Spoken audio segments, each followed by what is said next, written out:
Hello everyone. In this video I am going to demonstrate IoT device based on Arduino Uno connected directly to the internet. So presently this is my Arduino Uno board. As you can see here, this is the Arduino Uno board and this is the Ethernet shield. So this Ethernet port is connected directly to the internet. So as you can see here, this port is directly connected to the internet to my router. So this is my router and it is connected to the backside of the router. I am going to show you. As you can see here, it is connected to the backside of the router. That means Arduino is connected to the internet. Okay. However, you can see here this USB cable connection is there. This is for sketch uploading and to monitor the code in serial monitor if it is required. So now this is the image for the Arduino Uno. So on all these pins, outputs should come. So currently these pins are empty. It is just for test. This circuit software is under test, so I am just demonstrating the software functionality. So currently I am connected on pin number 5, as you can see multimeter, and you can see the multimeter voltage is 4.6 volts.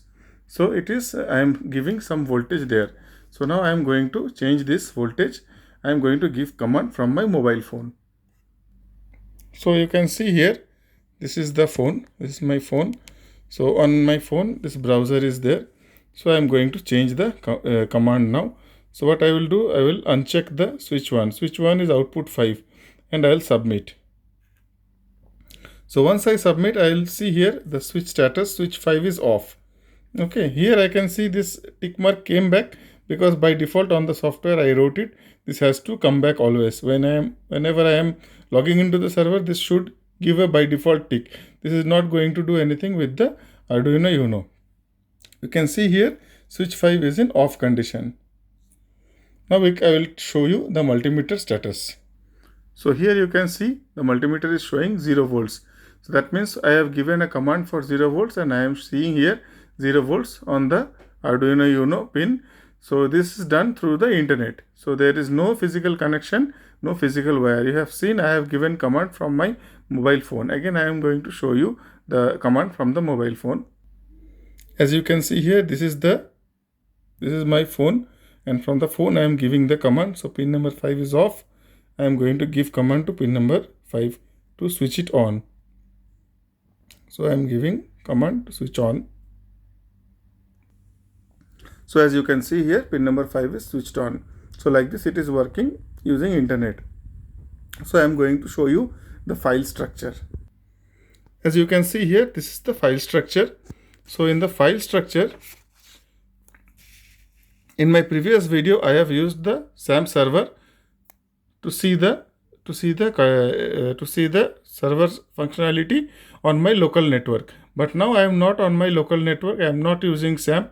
I am using my own server, trinityautomations.com. Okay, in that server I have a folder named client test.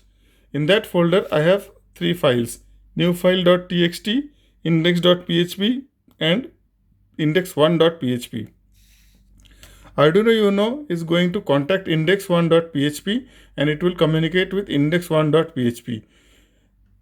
Me on the mobile phone I am going to contact with index1.php, and index1.php and index.php, they will talk with each other using this newfile.txt file. So there will be a data exchange between these two files using this newfile.txt. I will show you the details on the server now. So as you can see here, this is my server. This is my server panel. So on the server panel you can see on my public folder, on my root folder, I have a folder called client test.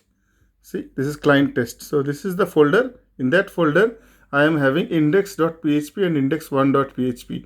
I have newfile.txt also. So index.php Arduino will contact, index1.php I will contact from mobile phone, from laptop or from any other gadget. So Arduino will give the data to index.php. Arduino will give the data from index.php to the next newfile.txt, and I will be using the newfile.txt data for uploading myself or to give command to the Arduino. That means new file.txt is the bridge between these two files, index.php and index1.php. So like this, the software file structure in the server is working. Now here we can see Arduino is contacting the index.php file and it is getting this result. You can see here the response is okay. When it is trying to contact, it is getting the response okay. This response I am getting on the serial monitor. I have connected serial monitor with the Arduino Uno for debugging purposes. For that, this results I am seeing. Else we cannot see these results. Normal procedure, while this project will be working, these results will not be available as there will be no USB plugged in. This Arduino platform will not be there.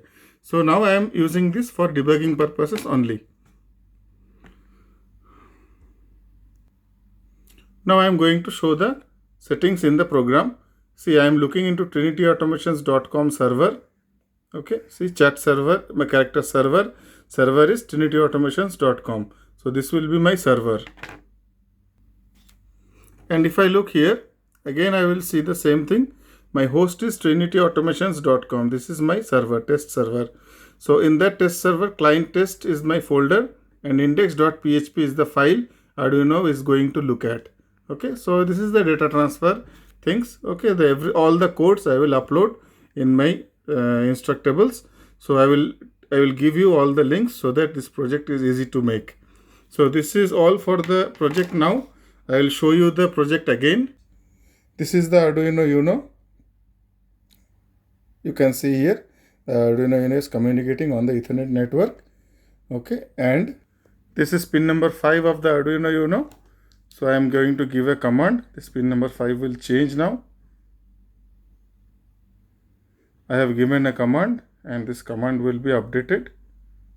Yeah, it is updated now. It is giving pin number 5 is switched off. So I'll show you my mobile phone from where I gave the command. So you can see this is my phone. From here I have given the command. Okay. So this is all for today. Thanks a lot. Please watch my videos and please like and share my channel. Please subscribe my channel. Thank you very much.